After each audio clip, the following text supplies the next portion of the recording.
in schools. And she's a 92-year-old woman, and she's unable to appear in person, but she did record testimony which I understand is exactly what we're doing this evening. I very much appreciate the committee receiving this testimony in her own voice. And the recorder, I understand, is ready.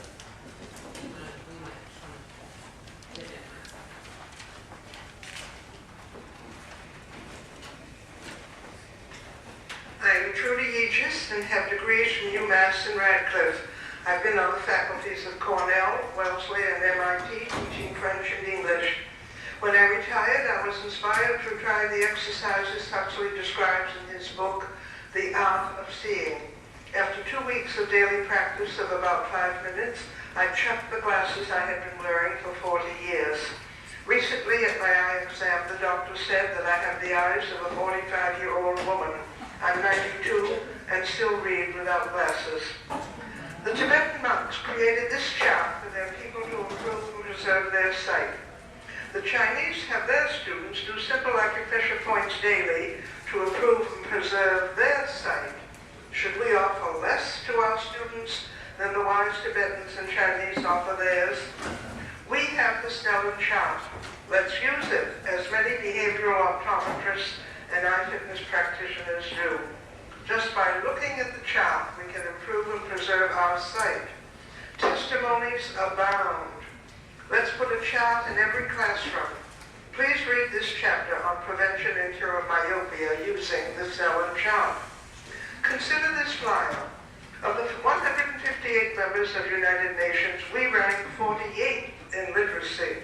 27 million of us read below the 8th grade level. 40 million of us read below the 12th grade level. Shortly after seeing this flyer, I read that a government study states that 80% of juvenile delinquents suffer from near point syndrome, can't read work on the desk. I connected the dots.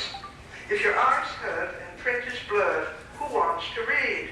Kids frustrated, angry, skip school, wander on the streets, meet a drug pusher. The downward spiral is evident. I realize that looking at the Snellen chart isn't going to rescue every kid, but it could keep many in school if they can see work on the desk. Another persuasive fact is that the Snellen chart was given in a California prison. It resulted in significant recidivism. Clearly, square one is to have healthy eyes. Square two is to read. We spend billions in giving these kids and their older brothers free room and board. Let's provide the Snellen chart for them, keep them in school, and use that money to educate them so they can join the workforce and lead a normal, honest life. Please vote yes on Bill S-201. Thank you. So they... I want to thank the members of the committee for receiving this testimony, and I'll submit a written version of it as well. And you heard from the voice of Trudy Aegis. Thank you for your time. Thank you, Senator Weisberger. Although you may or may not be able to answer questions, but I just want to check if the committee has any that you might be able to relay to the minutes. That's no question. Thank you, Madam Chair.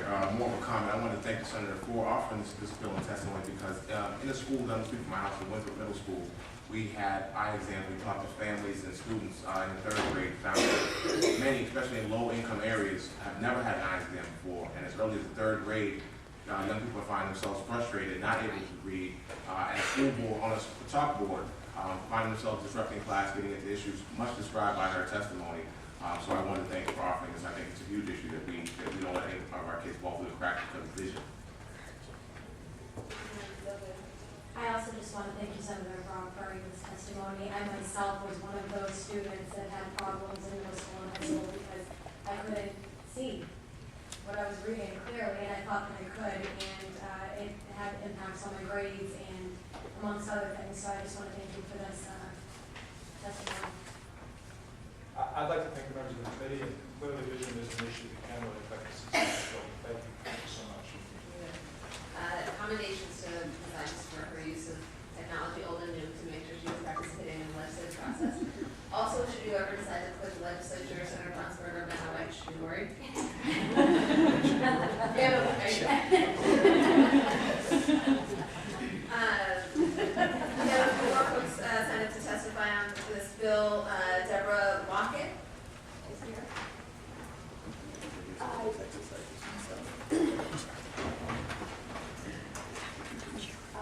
Jennifer Lockett, friend of my new best friend, or my long best friend, 92-year-old Tree, who has provided me with exercises relative to reading. I'm a middle-aged woman and just thought that it was perfectly normal for me to start getting a little frustrated with what I'm reading on a page.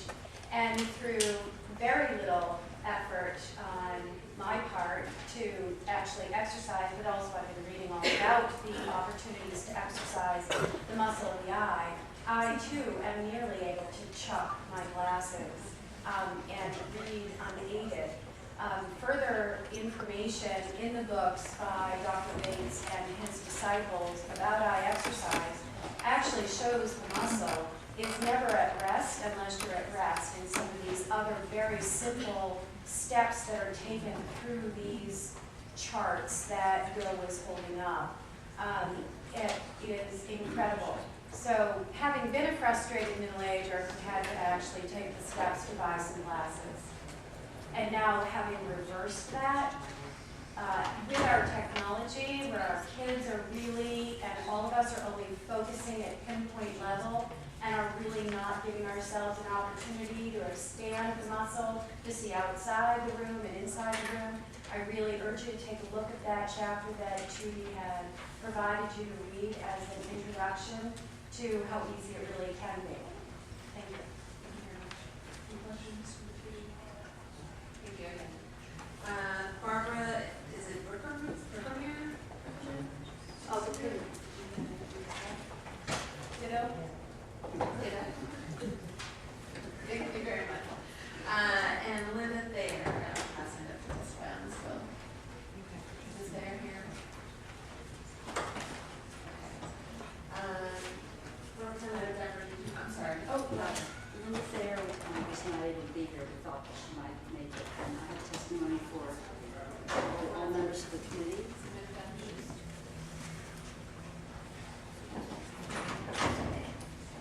Thank you very much. Representative Deborah, do you want to testify?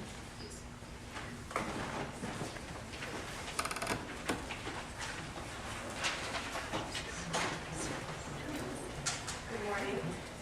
Thank you, Mr. Chair, members of the committee. I'm here to testify on behalf of Bill House 366. Bill I filed with a number of colleagues. This bill ensures that health education is a part of every school curriculum, and ensures that we are providing our students the same medically accurate information across our districts. Doesn't depend on necessarily the interest of a principal or a teacher or a superintendent. It really lays out accurate information on issues around nutrition, physical activity, mental health, safety, injury prevention, reproduction, sexuality, substance abuse prevention, violence prevention, issues around growth and development, relationships, disease prevention, and community health. It's really important if we are to take the health of our children seriously and the health of our communities, that we're empowering our young people with the tools that they need to make accurate decisions, not based on hearsay or mythologies or gossip, and that we know that we're empowering them with tools across the district that are getting the same information. It's a little surprising that in 2013 that we even have to advocate for this. We talk all the time about building healthy communities and healthy individuals, and really, unless we provide school districts with the tools to do this, we will continue to see some of the issues, some of the facts that I'm sure you're all too familiar with. But as a result of a study in 2011 on Massachusetts youth risk behavior, we're looking at 25% of our high school students are overweight or obese. 39% tried smoking cigarettes at least once. 22% engaged in at least one episode of binge drinking in the past 30 days. 28% smoked marijuana in the past 30 days. 25% were involved in physical fights over the past year.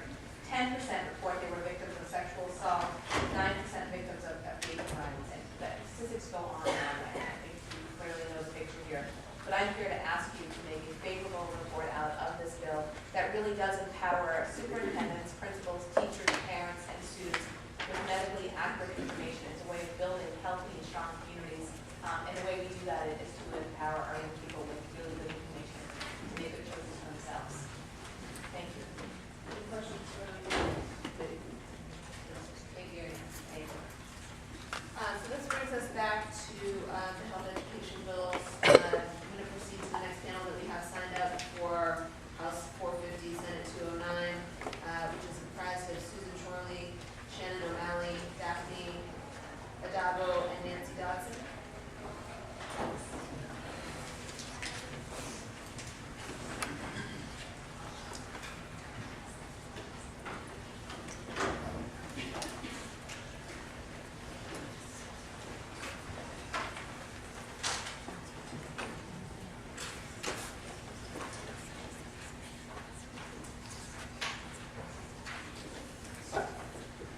Good morning.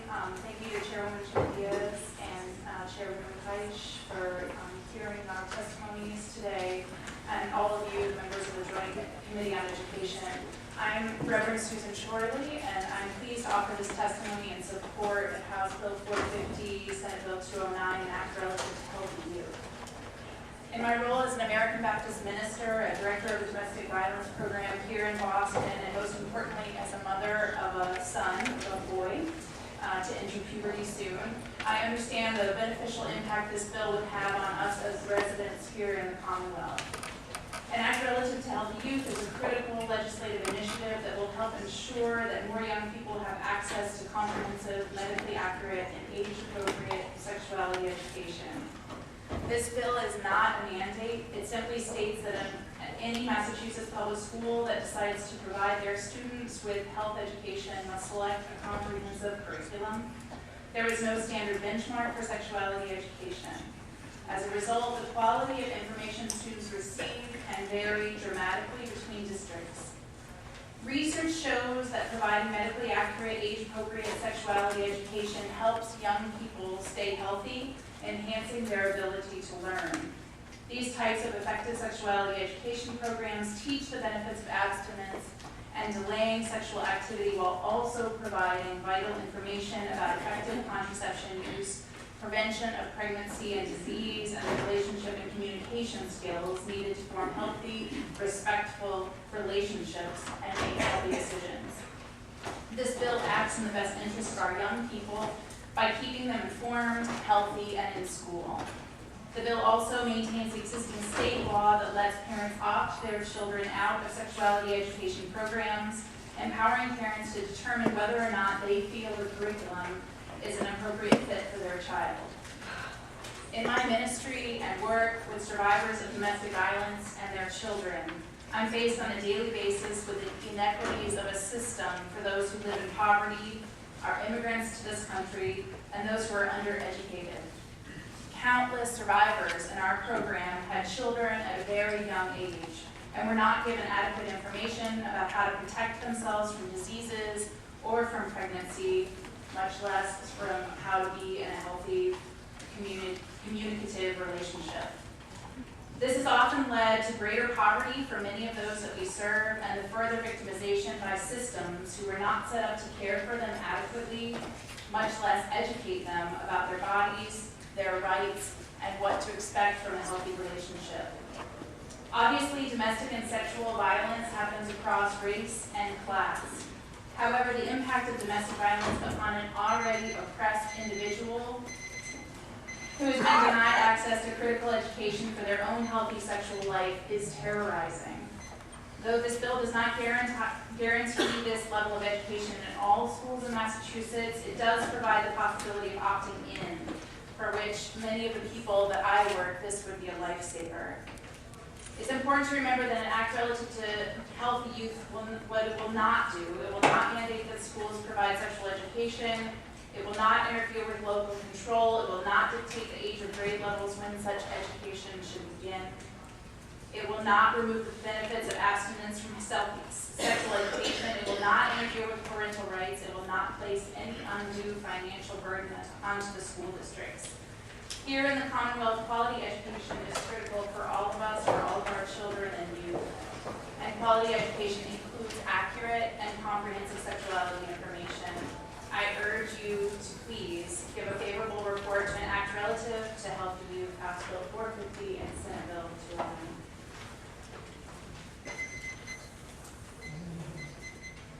Chairwoman Chang Diaz, Chairwoman Kaish, and members of the Joint Committee on Education, I, Dr. Nancy Dodson, am very grateful to have the chance to testify in support of House 450, Senate 209, an act relative to healthy youth. I'm a pediatrician and an adolescent medicine fellow at Boston Children's Hospital. I'm also a resident of Jamaica Plain and the mother of a young daughter. I'm a member of the American Academy of Pediatrics as well as the Society for Adolescent Health and Medicine. And through my experience caring for teens, I've come to understand that this bill has the potential to greatly benefit the health of young people in Massachusetts. I'm going to speak specifically about teen pregnancy because it's an issue near and dear to me professionally. Every day in clinic, I see the results of teens' health education or the lack thereof. Last year, we had 139 pregnant teens in our clinic. Many of them were not properly protecting themselves because they were carrying around commonly held misconceptions about contraception. They would say things like, I just didn't think I could get pregnant so easily. One girl said, I heard birth control was just bad for me, period, it's just bad. One girl who was pregnant said, I heard it would make me feel pregnant. One myth I hear all the time is that birth control will make them infertile later on, and constantly combating this myth. Just last week, I was paged at 5:30 a.m. by a scared patient who had just taken a positive home pregnancy test. She said to me, I don't know how this happened. I use Plan B, it always works for me. She was carrying around the popular misconception that Plan B is a foolproof way to prevent a pregnancy. Even though it was 5:30 a.m., I was not eating through 1 cup of coffee, I wanted her to understand why she was pregnant. So I told her that Plan B only works by delaying ovulation, so if it's taken after a young woman has already ovulated for the month, it has no impact on whether she will get pregnant. She was completely surprised and said through her tears, I just wish I knew that. Of course, all of this information was too little too late, and by then I was dealing with a scared, confused, pregnant teenager. Now imagine if she had learned in school that Plan B is just that, a Plan B, which is why sexually active young women should talk to their doctor about Plan A, or a form of hormonal birth control, as well as consistent condom use. It's a simple lesson to teach, and one that could have saved this young woman from a lot of heartache. On the other side, I've also seen wonderful outcomes from students who receive high-quality health education. For example, many of my patients are well versed in the health benefits of the HPV vaccine to prevent cervical cancer and sexual infections. And when I ask, where did you learn all of that? They reply, in school. It is wonderful for me to reinforce what they are already learning in school, rather than trying to squeeze all of the medical information as well as more complex concepts such as healthy relationships, healthy communication, intimate partner violence, and of course the benefits of abstinence into a 30-minute physical exam where I also have to address their weight, their headaches, their knee pain, whatever else their parents want to bring up that day. The medical literature shows that comprehensive, age-appropriate health education for teens, for adolescents can delay the onset of sexual activity and increase safe sex behaviors. And to that end, the American Academy of Pediatrics has endorsed curricula that address puberty, abstinence, decision-making, contraception, and STD and HIV prevention strategies. I really think that schools can be wonderful allies with pediatricians to keep teens healthy. And in fact, I think it's necessary because I have to be honest, pediatricians just do not have the time, especially with increasing time constraints on our physical exams. The act relative to healthy youth would ensure that schools who choose to provide health education meet the high standards that I think are well deserved by the young people of Massachusetts. Thank you.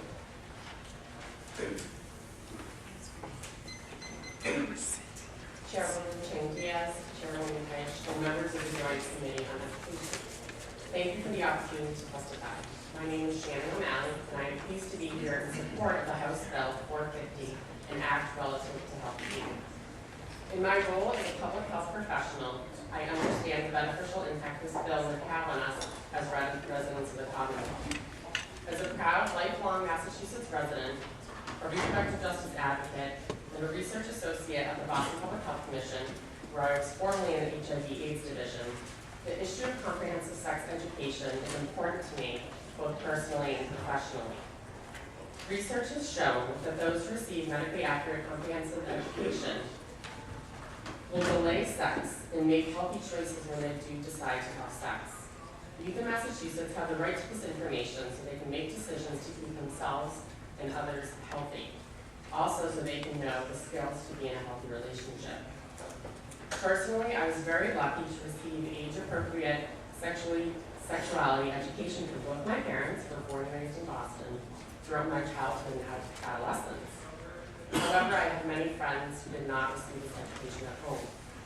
For youth whose parents do not engage in conversation with them, we want school to be a place where they will receive the most age-appropriate and medically accurate information on how to keep themselves safe. At the Boston Public Health Commission, we see chlamydia as an urgent public health issue. We have made reducing the rate of chlamydia among 15 to 24-year-olds in Boston, especially among Black and Latino youth, as one of our 3 overarching goals. Black adolescents and young adults in Boston have a case rate 20 times that of white adolescents and young adults. We can do better, we need to do better, and the youth of Massachusetts deserve better. Most infected men and women do not show any symptoms of chlamydia. However, if chlamydia is left untreated, it has serious health consequences, such as pelvic inflammatory disease and even infertility. Massachusetts youth deserve to know how to keep themselves and others healthy. Here in the Commonwealth, public health educators and professionals agree we need quality education, and quality education includes comprehensive, age-appropriate sex education. I ask you to please give this bill a favorable report, and thank you for your time.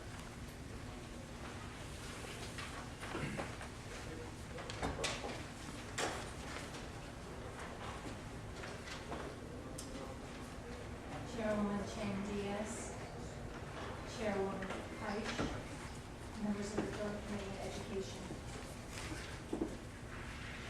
I am here to testify in favor of the act relative to healthy youth. My name is Daphne Thompson-Adavo, and I'm a registered nurse, and for the last 25 years, my primary focus has been on women's health. I have worked in inner city women's clinics, at schools for pregnant teens. I've written curriculum for health textbooks for teenagers. I've taught health education in the West Indies. I've volunteered for several counseling hotlines. I have seen some of the results of the choices that people have made in their lives and the choices that were forced upon them. In medicine, we have something called informed consent. And what informed consent, as many of you know, is before anyone can have a surgical procedure or before they can have any diagnostic testing, they need to be informed of the risks and benefits of the procedures. And they need to have their questions answered, and at that point, they sign a permit. Now, in terms of the legal age for giving consent for sex, every state in this country has a legal age. In Massachusetts, it happens to be 16. If we were going to go into most middle schools and high schools and ask the students, what is the age of consent? Most of them would say 16, because they've been told that the age of consent is 16. I've heard a lot. But I don't know if they would be able to make the distinction between consent and informed consent. Informed consent, the students would have been given the information that they need to make decisions about their bodies. They would have had opportunities to talk about negotiation skills and relationships. They would have been encouraged to postpone sexual activity. They would have been given age-appropriate, medically accurate information about sexually transmitted infections and prevention, and about pregnancy and prevention. So why would that be different with health education? There are 3 groups of people that would benefit from health education guidelines. The first would be the students, for reasons that I've already described, and so many people today have described. The second group would be the people who teach this education. Sometimes there are health educators who specifically teach sexuality and health education in middle schools and high schools. But oftentimes teachers are assigned. And it's often a biology teacher or a physical education teacher or a nurse who is assigned this daunting task of teaching sexuality education. We would never hire someone in the school system to teach, say, math, and say, well, we don't really have any curriculum, we don't have any guidelines, so just teach what you think is important. So the students would be at the mercy of the values of the person that's teaching them. If, for example, the person felt that no one should have sex until they're married, then they might not see the importance of teaching about sexually transmitted infections or teaching about pregnancy or pregnancy prevention. The third group of people that's come up often today is parents. Parents would be so happy to have some kind of guidelines and some kind of structure to learn how to talk to their children about sexual issues, about bullying, about relationships. And any guidelines for sex education would include this. I knew a woman in Connecticut who saw me in the grocery store and she said, please help me talk to my son about sex.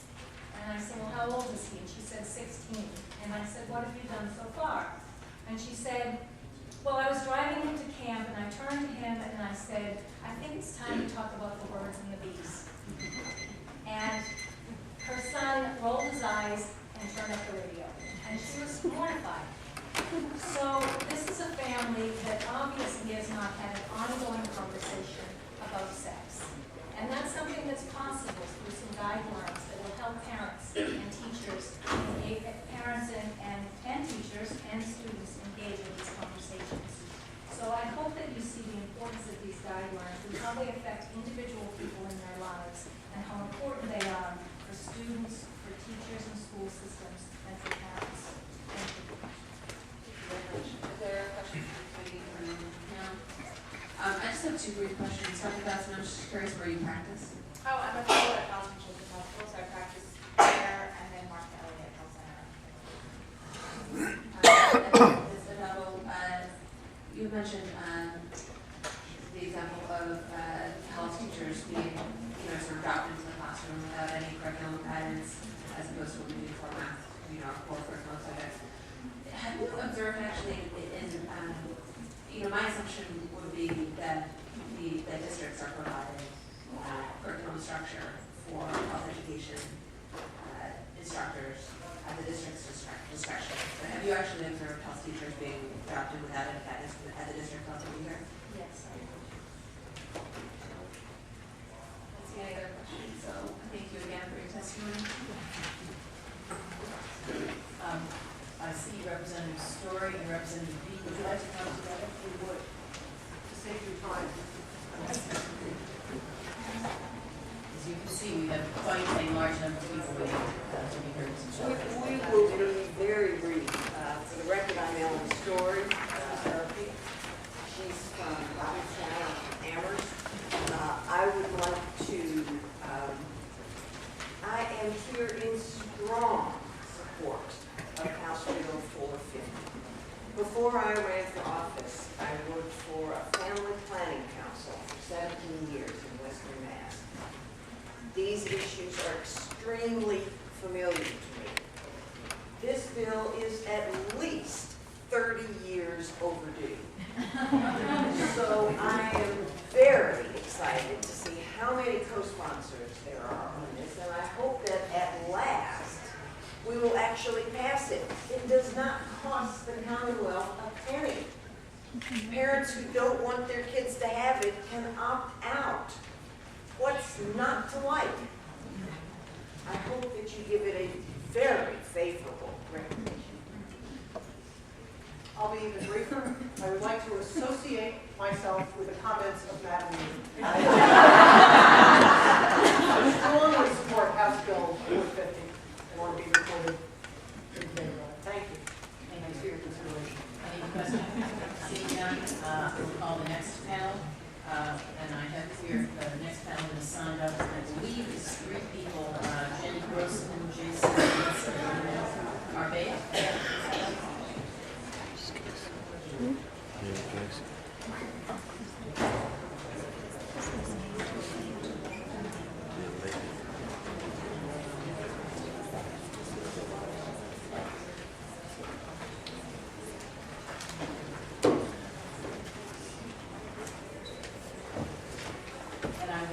Just like to remind those people who are testifying that there's a 3-minute limit, and I believe that there's a beeping sound at the 2-minute mark, at the 3-minute mark. So the first time you hear a beep, that will be 3 minutes, and we encourage you to wrap up at that time so that we can hear everyone.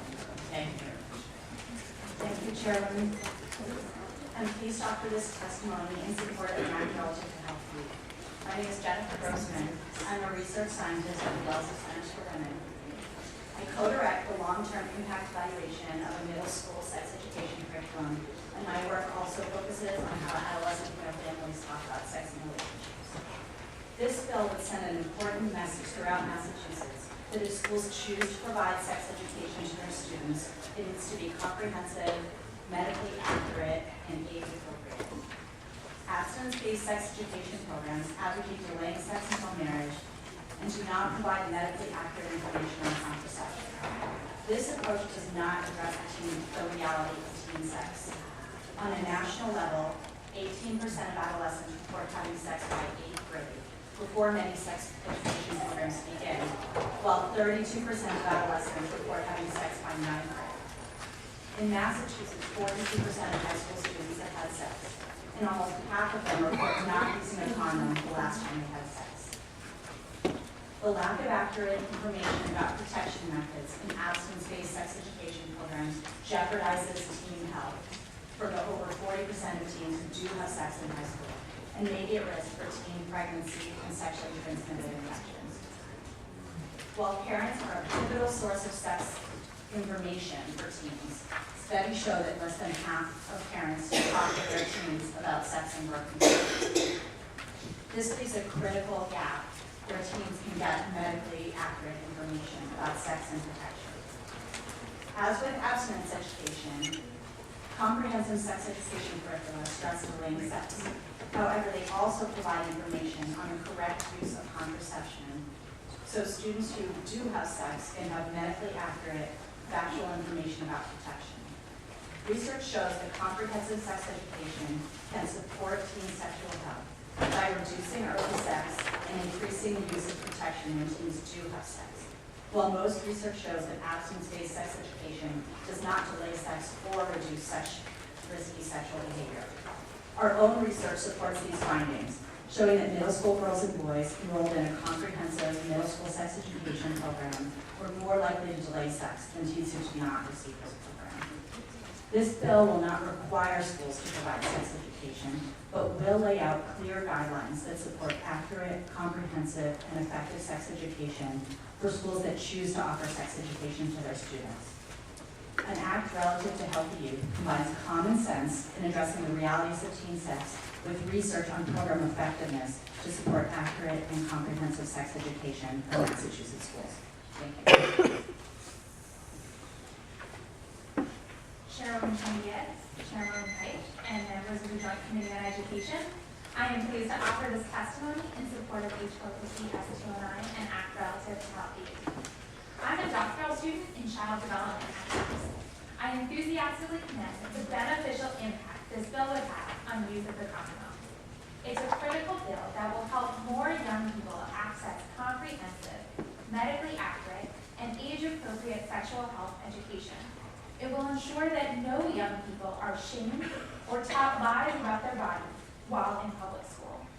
I study positive youth development, which means we see young people as resources to be developed, not as problems to be managed. This approach makes a vital difference when it comes to supporting adolescent health. Sex is an area of our lives that can be both positive and challenging. The best way to promote sexual health and address sexual risk is to talk about it.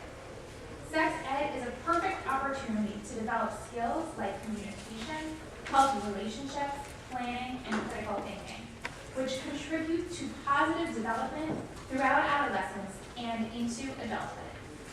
The power of this bill is setting meaningful standards for our schools. We don't have to tell districts that they have to include algebra in math, or that they can't say that triangles have 5 sides. But unfortunately, we very much need to send these messages to districts regarding sex education, to not spread lies and to not omit vital information. I was a health teacher in a Massachusetts school district. The curriculum explicitly included sex ed, and it was my job to teach HIV prevention. But I was told not to teach about homosexuality, condoms, or birth control, and not to discuss oral or anal sex.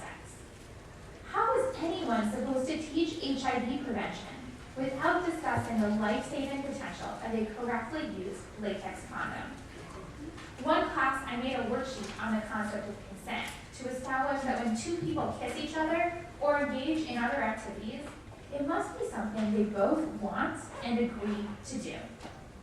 I was reprimanded for making this worksheet and prohibited from discussing it with my students. In 2011, 84% of high school students in the Commonwealth said they learned about HIV in school. 49% of students said they learned how to use a condom. That means that over 1/3 of our high school students learned about HIV without learning to use condoms. What were they learning?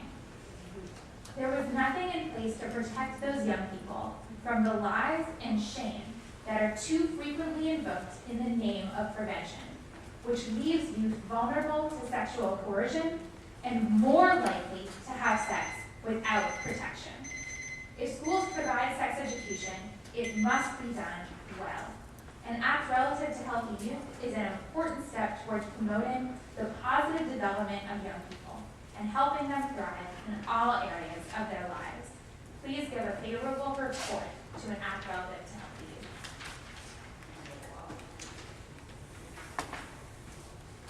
Thank you, Chairwoman Chang Diaz, Chairwoman Pleisch, and members of the Joint Committee on Education. My name is Jason Zaleski, and I am here today in strong support of House Bill 450, Senate Bill 209, an act relative to healthy youth. This is a critical legislative initiative that will help ensure that more young people have access to comprehensive, medically accurate, and age-appropriate sexuality education.